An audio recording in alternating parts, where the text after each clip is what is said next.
Amigos de Radio Victoria, ojo con eso, televisión, en esta nuestra alianza hemisférica con Benamérica y con la Escuela de Gobernanza de Benjamin Franklin. Vamos a conversar con Gustavo González y con Alberto de Lima, quienes permanentemente nos han acompañado en lo que tiene que ver pues con la materia energética, los problemas que ha experimentado Venezuela. Un problema que no solamente es de Venezuela ya, sino de América Latina completa, porque ya veo que en otros países también empiezan a producirse mucha falla en el suministro de energía. El problema se va agravando, se va extendiendo y hemisféricamente no tenemos solución al alcance. Depende de legislaciones, depende de gobierno, depende de financiamiento externo, depende de tecnología importada en algunos casos.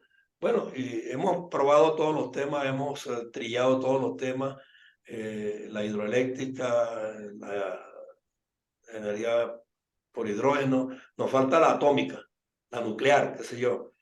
Entonces, como es un tema que tiene sus complejidades y tiene unos requerimientos extremos, y en países que no tienen libertad plena para negocios ni para nada, porque hay restricciones de orden político e ideológico, por supuesto pues que todo esto configura un cuadro que para volverlo a retomar vamos a esperar que se tomen decisiones trascendentales a nivel jurídico, a nivel legislativo, y que se supere una cantidad de fallas políticas que también tenemos. Y contar con los ciudadanos y gobernantes con el criterio suficiente. Entonces, como no está al alcance en este momento y nosotros vamos a cerrar este ciclo de energía hoy, pero quisiéramos repasar un poco para que la gente recuerde los temas que tocamos, ¿no? Y que la gente sabe que están allí sin solución, para que Gustavo pues y Alberto nos detallen más o menos pues cómo fue ese recorrido durante todo este tiempo, la experiencia comunicacional que han tenido con nosotros en Radio Victoria o con eso. O sea, la oportunidad que les dimos pues para que la gente común y corriente entendiera la magnitud de los dos problemas, el petrolero y el energético. Entonces, No hay hablemos un problema. poquito de eso. Con gusto, José Antonio. Mira, yo creo que eh, lo que tú has dicho fue una de las frases que nosotros usamos en los primeros programas contigo, fue que el futuro del sector eléctrico venezolano todavía está por descifrarse. O sea, realmente van a pasar por lo menos 2 o 3 años para que se aclaren algunas de las interrogantes y tú sabes, de las incertidumbres que existen, ¿no? Y seguramente eso nos ayudará a retomar el tema en forma más apropiada. Pero sí, hemos comentado exhaustivamente pues, la situación actual del sistema desde el punto de vista de infraestructura, de lo que hay que hacer y de lo que no hay que hacer. Pues, y vamos a aprovechar digamos, el programa de hoy un poco para hacer el resumen. Alberto, si tú quieres empezar. Bueno, uno, lo que sí es cierto es que nosotros en el 2013 tuvimos una demanda casi el doble de la que tenemos ahorita y la alimentábamos. Es decir, que la infraestructura, tanto de transmisión como de generación y distribución, existe. Existía y existe de hecho. Es decir, hoy tenemos la demanda en unos 12.000 megavatios y ya en 2013 alimentábamos 19.000. Entonces, eso te significa a ti que tenemos las redes preparadas para un aumento de demanda a 20.000 megavatios, por decirte algo, ¿no? Ahora, ¿qué es lo que pasa con esa infraestructura? Como hemos conversado en otras oportunidades. Bueno, que se ha ido deteriorando, con falta de mantenimiento, con quién sabe cuántas otras causas. Y entonces pasa eso mucho, lo que tenemos son las fallas locales ya a nivel de distribución en Caracas, porque Caracas no se raciona por efectos políticos, básicamente. Pero Caracas tiene suficientes fuentes de alimentación, bien sea desde Guri o bien sea interna, como para suplir toda su demanda. Sin embargo, se ven pequeños apagones aislados por problemas ya de distribución y de transformadores, problemas más locales que de otras. Eso es una de las cosas que tiene que estar clara. Igualmente, otras cosas que también debemos tener claro es que la recuperación del país y del sector eléctrico viene de la mano con la recuperación del sector petrolero, de la industria petrolera. Es decir, acuérdense que las fuentes de ingresos más importantes del país, se quieran o no se quieran, siguen siendo la fuente petrolera, es decir, la fuente de financiamiento para cualquier cosa. Yo sí soy de la idea que nosotros no debemos salir a privatizar en el estado deplorable que puede estar el sistema, sino que hay que hacer una mínima recuperación de manera de que adquiera valor lo que estás vendiendo, porque ahorita lo que estás vendiendo prácticamente serían pasivos. Entonces deberíamos tener una mínima recuperación para una venta propia de activos con valor en marcha, pues lo que llaman empresa en marcha. La otra parte que no menos importante es que, bueno, la demanda de Guayana que está deprimida totalmente, aunque últimamente se ha mejorado un poquito, y ahí habla de ese famoso pequeño crecimiento de la demanda. De hecho, en Guayana creció más o menos un 20%. No tengo exactamente las razones de qué demanda fue la que creció. Sin embargo, sigue habiendo en la zona de Guayana una gran cantidad de megavatios, del orden de 3.000 megavatios. Ese es el doble de la demanda de Caracas, 3.000 megavatios, que están ociosos. Entonces, esos pueden, por ejemplo, alimentar, nosotros hemos conversado con la industria petrolera, con los petroleros, pueden alimentar el desarrollo de Oriente sin ningún problema. Toda la parte del Furrial, el Cerro Negro, Palitales, todas esas zonas de Maturín, Azuay, para desarrollo petrolero sin ningún problema eléctrico, porque la generación está ahí en Guayana. Y tenemos las líneas que cruzan desde Guayana al Furrial y al Palital. Entonces, eso contribuiría muchísimo a una recuperación más o menos rápida de la industria petrolera. Igualmente, los desarrollos de gas libre, que eso yo creo que le están echando el pichón ahorita, como es la Perla ya en la zona de Paraguaná, y la parte esa del Cristóbal Colón, que se llamaba así originalmente, algo están haciendo. En este momento no hay gas, como decía Gustavo, no tenemos gas ni siquiera para la industria eléctrica. El gas no es esto que se usa, es un gas asociado a la extracción de petróleo. De manera de que si tú tienes una producción antes que tenía 3 millones de barriles diarios y hoy tienes 700.000, en esa misma proporción baja la disponibilidad de gas. Entonces, de ahí la importancia de la industria petrolera. Pero por eso yo es que siempre digo que hemos manejado este tema nosotros con la propiedad técnica de vida, pero las contradicciones de orden político que se manejan, o sea, trastocan cualquier perspectiva. Y me refiero al hecho de que tú estás hablando del gas en este instante como un fundamento básico en paralelo con la industria del petróleo para que la electricidad también funcione bien. Sin embargo, en Venezuela, en este instante, con esa crisis, hay políticos diciendo que van a negociar gas con Colombia. Entonces, ahí es donde uno dice, bueno, pero ¿en qué se fundamentan estos señores? ¿Qué Yo, criterios manejan? ¿Con quién se asesoran para hablar de forma tan alegre? yo la noticia que oí fue que los colombianos están interesados en importar gas. Es decir, no Venezuela quiere exportar. Es decir, la noticia fue un poco diferente, creo yo. Yo Ahora, creo, ¿será que los colombianos no saben que no tenemos gas? Yo bueno, creo que, si yo creo, yo creo, se reúnen los dos presidentes, lo menos que puede preguntarle uno al otro es, mira, tú tienes gas que venderme. Pero es que en todos los niveles se yo habla de la creo que, información y la gente se muestra como sorprendida. Bueno, y si yo no tengo gas en mi casa, ¿cómo es que hay gas para exportar? Es que no, yo creo que está muy claro mundialmente la situación de Venezuela en muchísimos aspectos y sobre todo en el aspecto de energía, ¿no? Porque PDVSA era una de las 5 mejores empresas a nivel mundial de petróleo, de energía. Y hoy en día yo creo que está entre las 5 últimas, ¿no? O por lo menos en los niveles de producción está a muy baja escala, ¿no?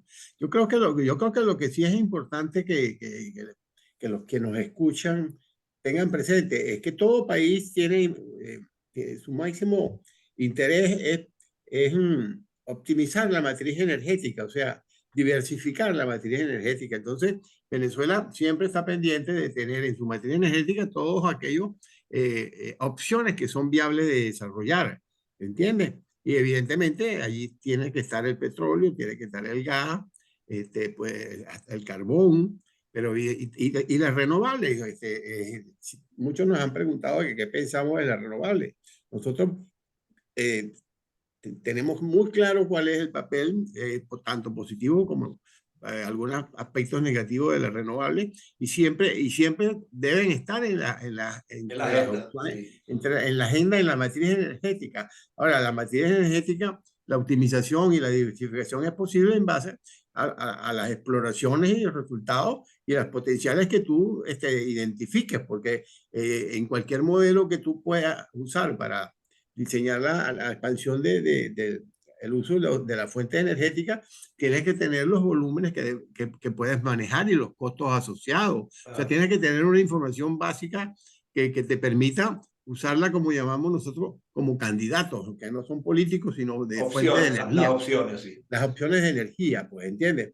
Sobre ese particular hemos sido muy enfáticos, tanto Alberto como yo, y contigo, José Antonio, de que el gran problema de las renovables, digamos, vamos a decir las clásicas, que son la eólica y la solar, es que las dos dependen igual que el agua, que es el renovable por excelencia, dependen de la naturaleza, ¿no? O sea, Y en el son más caso, difíciles y el almacenamiento es más complejo. claro, en el caso de la hidroeléctrica, tienes una ventaja que puedes tener almacenamiento en unas grandes represas. Y en el caso, por ejemplo, nuestro, tenemos un río bendecido por Dios, que tiene una regulación trianual estupenda, que trianual quiere decir que puede soportar tres periodos secos continuos, ¿no? Entonces, eso te permite, digamos, manejar la variabilidad de las estaciones entre periodos secos y de lluvia. En Claro. el caso, en el caso de la solar y la eólica depende de elementos de la naturaleza que si no hay luz, no hay solar. Claro que hay la parte fotovoltaica incluso aprovecha lo que llaman la difusión, la radiación difusa, que es incluso la radiación que se produce aun cuando eh, haya nieve, ¿no? Claro. Nieve no nube, Nube. ¿no? Pero en ese momento el porcentaje de eficiencia es mucho más bajo que el directo, pero el calentamiento de agua solamente se puede manejar con radiación directa. Claro. Me explico. Claro. Y lo mismo pasa con el viento. Si no hay viento, no es factible. ¿Qué quiere decir eso? Que tienen dos problemas graves. Uno, que no suministran energía firme. Y eso también les hemos dicho de qué se trata. La curva de carga de un sistema no es una línea recta, ni continua, ni permanente, no, es una Claro. variable, Tiene pico y baja. perdón, es una variable que tiene valles y picos, ¿no? Sí, sí. Entonces, ¿cómo se maneja? Se maneja en tres zonas.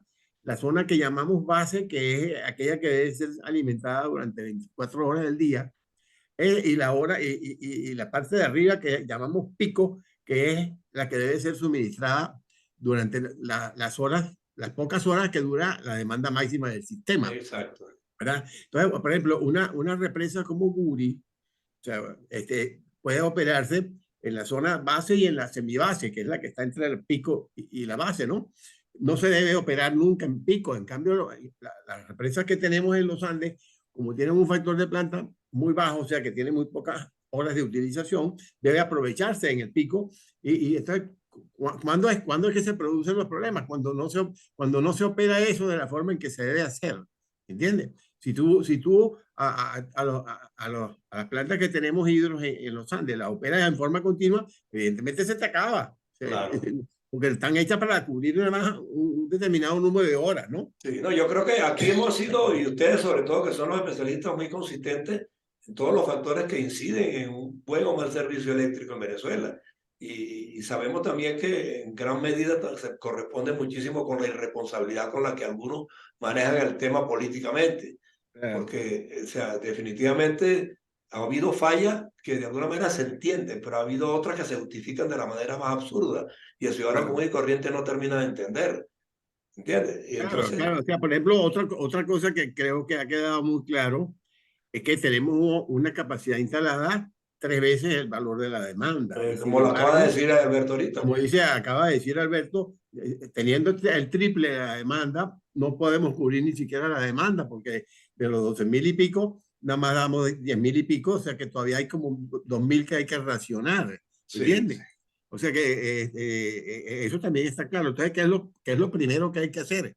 Señores, lo primero que hay que hacer es que de los 35.000 megavatios que están instalados, identificar cuáles son los que se pueden, los factibles de recuperarse, de rehabilitarse, y lo primero que hay que hacer es reducir al mínimo o eliminar, pues, vamos a llamarlo así, el racionamiento, ¿no? exacto. Y un poquito más para tener lo que nosotros llamamos reserva operativa, que puede ser un 25% más. Entonces, ahí están las cifras claras de cuánto habría que recuperar. Exacto. Porque sabemos lo que nos están racionando. Entonces, o sea que sabemos lo que hay que hacer. Ahora, como sabemos lo que hay que hacer, o se sabe lo que hay que hacer, se tienen estimados costos de todo, de cuánto nos llevaría a invertir en eso. Y ahí entonces viene el problema de las inversiones, ¿no? Claro. ¿De dónde vamos a sacar el dinero Es para que esas cosas? normalmente, Gustavo y Alberto, en todo lo que nos ha pasado a los venezolanos es una cuestión de criterios políticos, porque no hemos sabido administrar los recursos cuando los hemos tenido y cuando los perdemos, entonces queremos improvisar con lo que no corresponde improvisar. Ahí Sí, está el bueno, caso, ahí está el caso de la demanda en la calle contra sueldos y salarios. Entonces tiene una población prácticamente paralizada reclamando un sueldo mínimo, ¿no? Y en consecuencia, bueno, ellos descomponen a la sociedad entera, porque con las calles tomadas, con las escuelas paralizadas, con la administración pública viendo a ver cómo les miente, se va el tiempo en eso y finalmente no buscan un sendero apropiado de rectificación, porque cuando la ideología se impone frente a las necesidades de un país, definitivamente prevalece lo político y la práctica administrativa y operativa de los bienes y servicios que tenemos, o sea, no funcionan porque no está la gente a la mano para ello, pues. claro. Ni está entusiasmada, ni está motivada. Entonces yo creo que el problema de Venezuela tenemos que fundamentarlo, primero que nada, en los últimos 20 años, en ideología política. Ahí está la gran falla. Y el problema está en que hay mucha terquedad en algunos sectores que no quieren corregir el problema. Pero formas hay. Ustedes acaban de decir que en energía estamos súper bien fortalecidos, pero no servidos, adecuadamente servidos. Y yo creo que Alberto Ese cuando problema dijo, lo tenemos. Ese problema lo tenemos en todos los servicios, sectores. sí, Ese problema existe en el agua, en la existe en la electricidad, en la electricidad, telefonía, en existe en todo. las telecomunicaciones, Sí, existe en el metro de Caracas, existe en todas partes. Y si Caracas tiene una capacidad de bombeo más o menos de 20.000 litros por segundo. bueno, Ahorita creo que puedes bombear si acaso 12.000. imagínate. Entonces, son problemas de mantenimiento, de cultura, yo no sé de qué ya, porque es decir, las capacidades las tienes. Tú puedes recuperar perfectamente todo ese bombeo para Caracas, tanto esfuerzo volver eléctrico, por ejemplo. Exacto. Y los acueductos locales, chicos, que es una cosa fácil de resolver. Yo por ejemplo, en la isla de Margarita conozco, tiene 9 municipios, 11 municipios. Tú vas a cualquiera de ellos y ahí no hay más de 200.000 habitantes. ¿Y cómo es posible que no haya un acueducto local que los sirva a todos? Aunque sea racionada, pero que llegue con regularidad. Y pasan Bueno, 46 días, 3 meses sin agua. problema serio, serio. ¿Entiendes? Entonces es cuestión de establecer Eso, unas logísticas y unos planes de acción, o sea, debidamente sustentados, porque hay con qué, pero no hay forma de implementarlo, no sé por cuál razón. porque el gobierno sabe lo que está pasando y sabe perfectamente cuáles son sus El debilidades. diagnóstico hay de más. Pero eso puede entender es que cómo no atacan el problema. Es decir, Exacto. estos giros pareciera que van en una cierta dirección mejor, no estoy diciendo que sea la correcta, Bueno, pero pues, terminan de hacer las cosas que tienen que hacer, por Dios. y esos municipios de los que te estoy hablando, hace 2 días andaban en una francachela de carnavales y estupideces. Y eso también, eso implica inversión y gastos y recursos que se pierden en la nada. ¿Y por qué no suspendes el carnaval 3 años? Dice, oye, el dinero que se invierte en carnaval lo voy a invertir en acueductos locales. Por ejemplo, Por poner un ejemplo, pues. No. Claro, Entonces, esas son las contradicciones, pues.